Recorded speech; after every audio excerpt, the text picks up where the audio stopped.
সন্ধ্যা তখন ধীরে ধীরে রাতের দিকে এগোচ্ছে, জানালার পর্দা হালকা বাতাসে দুলছে, ঘরটা যেন বোবা হয়ে গেছে। যেমনটা হয় প্রিয়জন ছেড়ে গেলে। পামেলা চুপচাপ বসেছিল বারান্দায়, এক কাপ কফি ঠান্ডা হয়ে গেছে টেবিলে। স্বামী অভিজিৎ 2 মাসের জন্য অফিসিয়াল সফরে বাইরে, বাচ্চা মেয়ে বোর্ডিং স্কুলে। এই পুরো ফ্ল্যাট যেন এখন শুধুই তার নিঃশ্বাসের আওয়াজে জেগে থাকে। পামেলা 28-এর একজন স্বাভাবিক নারী, সুখী জীবন, ভালো ঘর, সুশ্রী স্বামী, সব কিছু থাকার পরেও তার জীবনের সবচেয়ে বড় শূন্যতা ছিল স্পর্শহীনতা। অভিজিৎ ভালো মানুষ, কিন্তু কোনো এক অদ্ভুত দূরত্ব এসে দাঁড়িয়েছে তাদের। ভালোবাসার অভাব ছিল না, ছিল উষ্ণতার ঘাটতি। ঠিক তখনই রাহুল তার জীবনে ফিরে এলো। রাহুল তার মামাতো ভাইয়ের ছেলে, বয়স 19, সদ্য কলেজে ঢুকেছে, শহরে পড়াশোনা করতে এসেছে। পামেলা নিজেই ওকে বলেছিল, থাক তুই আমার কাছেই থাক, খরচে টেনশন নেই, পড়াশোনায় মন দে। রাহুল পামেলাকে মাসি বলার বদলে ছোটবেলা থেকেই দিদি বলতো, আর সেই দিদি ডাক আজকাল পামেলার হৃদয়ের কোথায় যেন একটা স্পর্শ ফেলে যায় সেই প্রথম রাত। রাহুল যখন এসে ঢুকল, এক জোড়া সরল চোখ, একগাল হালকা দাড়ি, হাতে বই ভর্তি ব্যাগ। পামেলার চোখ আটকে গেল। পামেলা বুঝল না কেন তার বুকের গভীরে একটা অজানা আলোড়ন শুরু হয়েছে। রাত বাড়ল, রাহুল ঘরে নিজের জিনিস গোছাচ্ছে, পামেলা চুপচাপ রান্নাঘরে রাতের খাওয়া গোছাচ্ছে। খাওয়ার পর পামেলা রাহুলকে বলল, ঘুমিয়ে পড়িস, আমি একটু বারান্দায় যাচ্ছি। রাহুল বলল, চলো আমিও বসি একটু। দুজন মোমবাতির আলো বসে রইল, অদ্ভুত নিস্তব্ধতা, কোনো কথা নেই, তবুই সব বলা হয়ে যাচ্ছে। হঠাৎ রাহুল বলল, তোমার চোখে ক্লান্তি দেখে দিদি ঠিক আছো তো? পামেলা এক চিলতে হাসি দিয়ে বলল, আছি, তবে মাঝে মাঝে নিজেকে খুঁজে পাই না। বুঝিস রাহুল, কখনো কখনো মনে হয় আমি কেবল একজন স্ত্রী, একজন মা, কিন্তু আমি তো একটা মানুষও। রাহুল পামেলার দিকে তাকাল, একটু এগিয়ে গিয়ে আস্তে করে তার হাতে হাত রাখল। স্পর্শটা খুব সাধারণ ছিল, কিন্তু তাতে ছিল সম্মান, স্নেহ আর এক নিঃশব্দ স্বীকৃতি। পামেলার বুকটা কেঁপে উঠল, কিন্তু সে হাতটা ছাড়াল না। সে বলল, কেউ কোনোদিন এমনভাবে আমার কথা শোনেনি রে। রাহুল বলল, তুমি এমনভাবে নিজের কথা বলেই বা কাকে? এক মুহূর্ত চুপ, তারপর দুজনেই একটু হেসে ফেল। হাসির মধ্যেও ছিল একরকম অভিমানহীন ঘনিষ্ঠতা। রাতে পামেলা ঘুমাতে গেল। বিছানায় শুয়ে শুয়ে সে ভাবছিল, এই ছেলেটা তো অনেক ছোট, অথচ ওর কাছে আমি যেন নতুন করে নারী হয়ে উঠেছি। শুধু একজন মা, একজন স্ত্রী নয়, একজন অনুভবী নারী।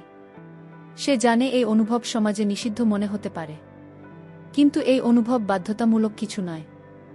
এই অনুভব শুধুই এক ভালোবাসার ছায়া, যেখানে কেউ কাউকে পেলে হারায় না কিছু। রাত গভীর, পামেলার ঘুম আসছিল না। চুপচাপ ছাদের দরজা খুলে সে উঠে গেল ছাদে। আকাশে আধো চাঁদ, চারপাশ নিস্তব্ধ, শুধু ভিতরে ভিতরে একটা অস্থিরতা কাজ করছিল যা সে নিজেও বোঝাতে পারে না। কিছুক্ষণ পর পেছনে হালকা পায়ের শব্দ। রাহুল ধীরে ধীরে উঠে এলো, পেছন থেকে জিজ্ঞেস করল, ঘুম আসেনি? পামেলা একটু চমকে ফিরে তাকাল। আশ্চর্য, ওকে দেখে ভালো লাগছে, অথচ সেটা লুকোনো যাচ্ছে না। সে বলল, হ্যাঁ, মাঝে মাঝে এমন হয়, ছাদে আসলে একটু হালকা লাগে। রাহুল পাশে এসে দাঁড়াল। দুজনের মধ্যে সামান্য দূরত্ব, কিন্তু বাতাসে জমে থাকা অনুভূতির ঘনত্ব তা অনুভবযোগ্য। পামেলা বলল, তুই খুব বুঝিস রে রাহুল আমার মনের কথা। রাহুল নিচু গলায় বলল, তোমার চোখ বলে দেয় দিদি, তুমি অনেক কিছু চাপা দাও। এক মুহূর্তের নীরবতা, তারপর পামেলা ধীরে ধীরে বলল, সব কথা তো বলা যায় না, কিছু কথা থাকে শুধু অনুভব করার জন্য।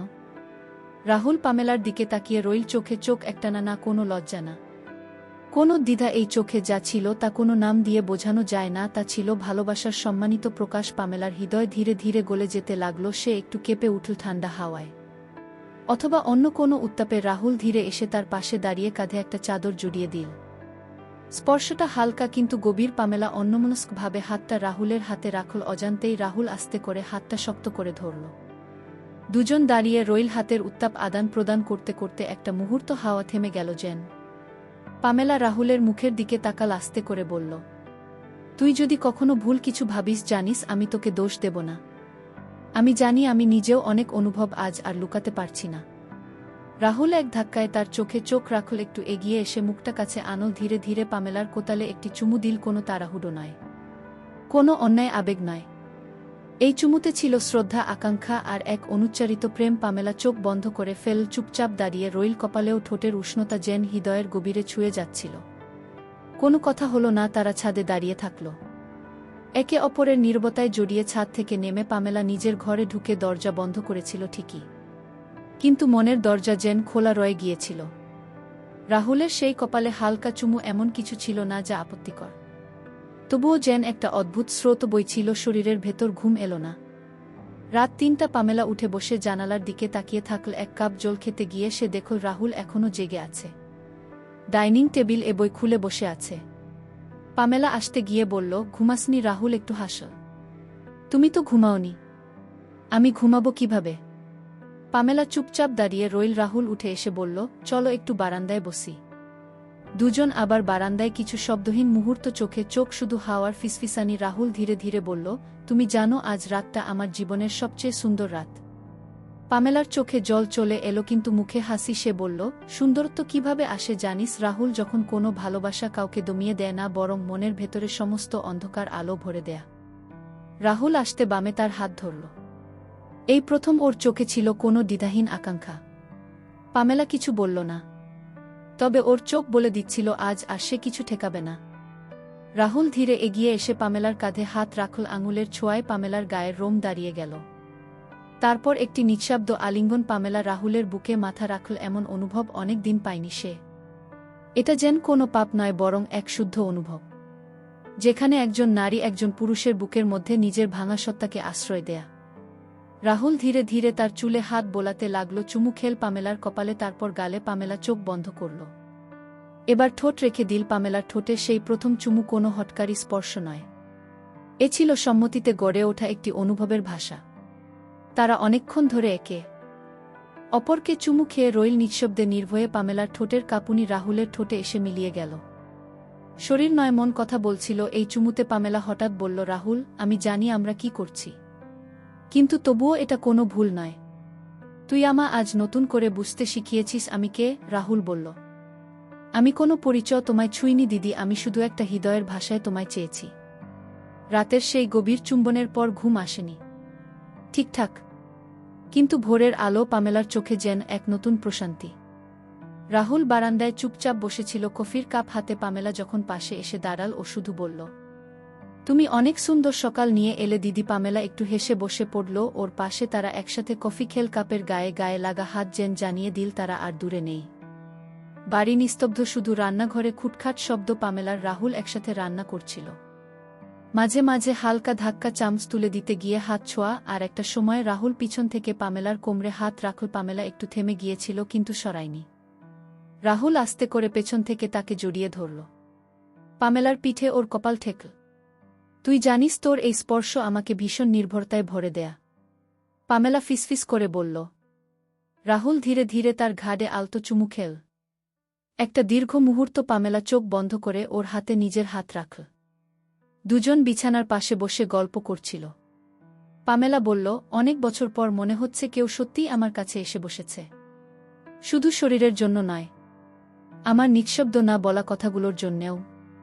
রাহুল বলল, আমি তোকে ভালোবাসি পামেলা দিদি, সেইভাবে নয় যেভাবে সমাজ ডেকে দেয়। আমি তোকে ভালোবাসি তোর ভেতরকার কষ্টটাকে জড়িয়ে ধরে, তোর হঠাৎ নীরবতা, হঠাৎ হাসি, সবটুকু ভালোবেসে।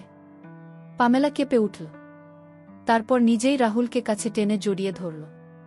এবার আর কোনো বাধা নেই। আলিঙ্গনের সেই মুহূর্তে তারা ধীরে ধীরে বিছানায় গিয়ে বসল।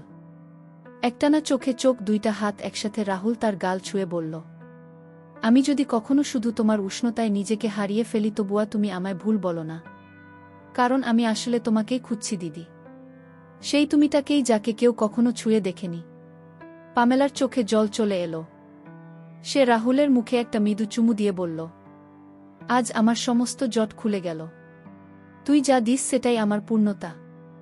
এরপর তারা বিছানায় পাশাপাশি শুয়ে থাকে। রাহুল পামেলার মাথায় হাত বুলিয়ে দিচ্ছে। পামেলা ওর বুকের উপর মাথা রেখে এক শান্ত নিঃশ্বাসে বলছে, এমন করে কেউ কোনো দিন আমায় ভালোবাসেনি রে। এই ঘনিষ্ঠতা, এই আবেগ, এই মেলামেশা কোনো অশ্লীলতা নয়, বরং এক ধরনের মানবিক প্রেমের পূর্ণতা, যা দুইটা মানুষকে সমাজের গণ্ডির বাইরে গিয়ে একান্ত করে তোলে। সকালে ঘুম ভাঙতেই পামেলা বিছানায় একা। রাহুল উঠে গেছে, কিন্তু তার উষ্ণতা যেন এখনও বালিশে ছড়িয়ে আছে।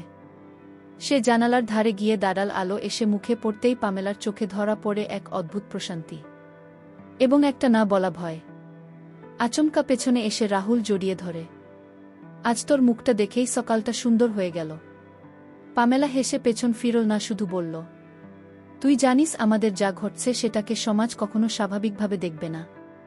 রাহুল শান্ত গলায় বলল, আমি তোকে সমাজের চোখে চাইনি। আমি তোকে চেয়েছি শুধু তোকে ভালো দেশে, যেভাবে তুই আছিস, যেমন তুই হাসিস, কাঁদিস, ছুঁয়ে থাকিস।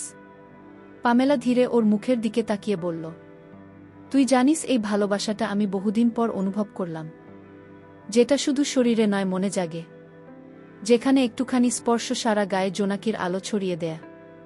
রাহুল এগিয়ে এসে আবার পামেলার কপালে চুমু দিল।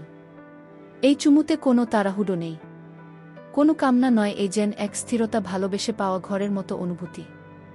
সন্ধ্যায় তারে ছাদে বসে চুপচাপ চা খাচ্ছিল। পামেলা বলল, রাহুল, তুই জানিস আমি আর কখনো রমণ করে কারুর মুখের দিকে তাকিয়ে বলতে পারিনি, তুই থাক, আমি ঠিক আছি, তুই আমার জীবনের সেই নীরব সাহস। রাহুল ওর দিকে তাকিয়ে বলল, তুই আমার জীবনের প্রথম এমন একজন, যাকে ছুঁয়ে আমি নিজেকে আবিষ্কার করতে পেরেছি। পামেলা ওর হাতে হাত রাখল। ধীরে ধীরে রাহুল ওর দিকে এগিয়ে এলো, মুখটা ওর গালের পাশে নিয়ে গিয়ে কানে ফিসফিস করে বলল, তুই চাইলে আমি শুধু তৈরি হয়ে থাকতে পারি। পামেলার গায়ে হালকা কাঁপুনি উঠল, সেও ঠোঁট ছুঁয়ে দিল। রাহুলের ঠোঁটে একটা চুম্বন ধীরে ধীরে দীর্ঘ হয়ে উঠল। তারা বিছানার দিকে এগিয়ে গেল নীরব, কিন্তু নিশ্চিত। পিছন থেকে রাহুল তাকে জড়িয়ে ধরল। ওদের দেহের মাঝে কোনো তাড়াহুড়ো নেই, ছিল শুধু আলিঙ্গনের নিরাপত্তা। পামেলার শরীরে রাহুলের স্পর্শ ধীরে ধীরে ঘুরে বেড়াচ্ছিল, কখনো ঘাড়ে, কখনো পিঠে, কখনো হাতে। এই মেলামেশা কেবল কামনাজনিত নয়, বরং যেন এক ধরনের শুদ্ধ পরিচয়, যেখানে একজন নারী তার সমস্ত অপূর্ণতা নিয়ে নিজেকে খুলে দিচ্ছেন একজন পুরুষের সামনে। নির্ভয়ে রাহুল ওর কাঁধে মাথা রাখল, চোখ বন্ধ করে বলল, তুই আমার সবচেয়ে আপন দিদি হয়েও তুমি আমার সবচেয়ে ভালোবাসার মানুষ। পামেলা কাপা গলায় বলল, তুই আজ আমার শরীর ছুঁয়ে যা করিসনি, তোর ভালোবাসা দিয়ে আমার সম্পূর্ণ করেছিস। সকালটা রাগের মতো নয়। রাহুল ঘুম ভাঙতেই দেখে পাশে নেই পামেলা, শুধু বিছানায় এখনও তার স্নিগ্ধ সুবাস লেগে আছে। ঘরের ভেতর যেন ঘনীভূত হয়ে রয়েছে আগের রাতের সমস্ত স্পর্শ। ওর চোখের পাতার নিচে যেন এখনও ঝুলে আছে সেই চুম্বন, আর গালার পাশে পামেলার নাকের আলতো চাপ। রাহুল উঠে বসতেই দেখতে পায় পামেলা রান্নাঘরে ব্যস্ত, কিন্তু আজ তার মুখে সেই আলো নেই। রাহুল ধীরে গিয়ে পিছন থেকে ওকে জড়িয়ে ধরল। পামেলা চমকে উঠল, কিন্তু রুখল না, শুধু বলল, আজ বাবা মা ফিরবে, সবকিছু ঠিক করে ফেলতে হবে। রাহুল কাঁধে মুখ রেখে বলল, সব ঠিক আছে, শুধু তুই বল তুই কেমন আছিস। পামেলা থেমে গিয়ে রাহুলের মুখের দিকে তাকাল, চোখে গভীর ক্লান্তি, তবুও সেখানে যেন ছিল শান্ত একটা সিদ্ধান্ত। সে বলল, আমরা যা পেয়েছি তা কোনো ভুল নয়। রাহুল, কিন্তু এই সত্যটা সব জায়গায় বলা যায় না, যেটা সত্য সেটা চুপ করেও ভালোবেসে বাঁচতে হয়। অনেক সময় রাহুল আস্তে করে ওর গাল ছুঁয়ে বলল, তুই যদি এক পা পিছিয়ে যাস, আমি ঠিক তোর পিছনে দাঁড়িয়ে থাকব। পামেলা হাত চেপে ধরল, তারপর হালকা একটা হাসি দিয়ে বলল, আমি পিছিয়ে যাচ্ছি না, শুধু একটু সময় চাই নিজেকে তৈরি করার জন্য। দুপুরে বাবা মা ফিরল, ঘর ভর্তি কোলাহল, কিন্তু সেই ভিডিও রাহুলের চোখ পামেলাকে খুঁজে ফেরে। পামেলা নির্লিপ্ত মুখে হেসে কথা বলছে, কিন্তু ওর চোখ মাঝে মাঝে রাহুলের দিকে তাকে, চুপ হয়ে যাচ্ছে। রাতের খাওয়ার পর সবাই ঘুমিয়ে পড়ে। রাহুল বারান্দায় দাঁড়িয়ে চুপচাপ আকাশের দিকে তাকিয়ে আছে। পামেলা চুপচাপ গিয়ে পাশে দাঁড়াল। দুজন কিছু বলল না। রাহুল পামেলার দিকে তাকিয়ে বলল, তুই যদি চাস আমি আজ রাতেও তোর পাশে ঘুমোতে পারি। পামেলা মুখ নিচু করে বলল, আজ শুধু কথা বলি, আজ শুধু মন ছুঁয়ে থাকুক। রাহুল আস্তে করে ওর হাত ধরল। পামেলা চোখ বন্ধ করে ওর কাঁধে মাথা রাখল। চাঁদের আলো দেখা গেল এই দুজন মানুষ এখনও প্রেমে, তবে এবার সেটা আর শরীর নয়, এই ভালোবাসা মনের ভিতরকার স্থির আত্মপ্রকাশ। পরদিন সকালে পামেলা চুপচাপ রাহুলের ঘরে এসে বসে। দুজনই নীরব, কিছু বলার নেই, সবকিছুই যেন বলা হয়ে গেছে। পামেলা বলল, তুই জানিস এই কদিনে আমি নতুনভাবে নিজেকে চিনেছি। যে পামেলা একদিন সমাজের নিয়মে বিয়ে করেছিল সে আর নেই। তুই আমায় সেই জায়গায় এনে দাঁড় করিয়েছিস, যেখানে আমি নিজেকে পূর্ণ মনে করি, নারী হিসেবে, মানুষ হিসেবে। রাহুল আস্তে করে বলল, তুই চাইলে আমি তোর পাশে চিরদিন থাকব, কোনো নাম না দিয়েও, কোনো পরিচয় না রেখেও।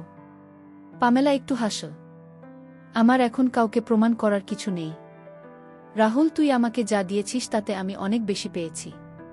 একটা সন্তান নয়, একটা নতুন জীবন পেয়েছি তোর মধ্যে। কিন্তু আমরাই সম্পর্ককে যদি নিজেরাই না বুঝি, তবে বাইরের মানুষ কখনো বুঝবে না।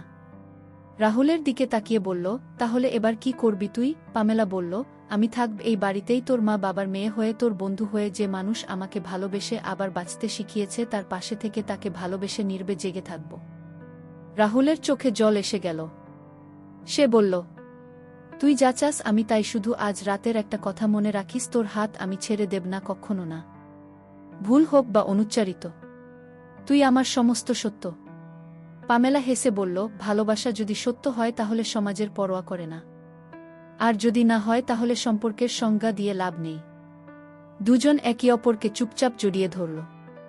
এই আলিঙ্গনে ছিল না কোনো অপরাধবোধ, ছিল শুধু নিজেকে খুঁজে পাওয়া দুই মানুষের স্বস্তি। সব ভালোবাসার গল্প সমাজে নাম পায় না, সব সম্পর্ককে স্বীকৃতি দেওয়া যায় না, কিন্তু তাতে সেই অনুভব, সেই বন্ধন, সেই সাহস মিথ্যে হয়ে যায় না। ভালোবাসা যদি সম্মতিতে হয়, যদি তা কারোর ক্ষতি না করে, তবে তা অশ্লীল নয়, শুধু অনুচ্চারিত। এই গল্প আমাদের শেখায় অনুভব, সম্মান, আস্থা আর মনের মিল। এই চারটা জিনিস মিলে যদি একটা সম্পর্ক গড়ে ওঠে, তবে সেটা সমাজের নিয়মে না চললেও মানুষের মন তাকে চিরকাল মনে রাখবে। বন্ধুরা, গল্পটি এখানে সমাপ্ত করলাম। গল্পটি ভালো লাগলে লাইক ও চ্যানেলটি সাবস্ক্রাইব করে দেবেন। ভালো থাকবেন সবাই। দেখা হচ্ছে পরের ভিডিওতে।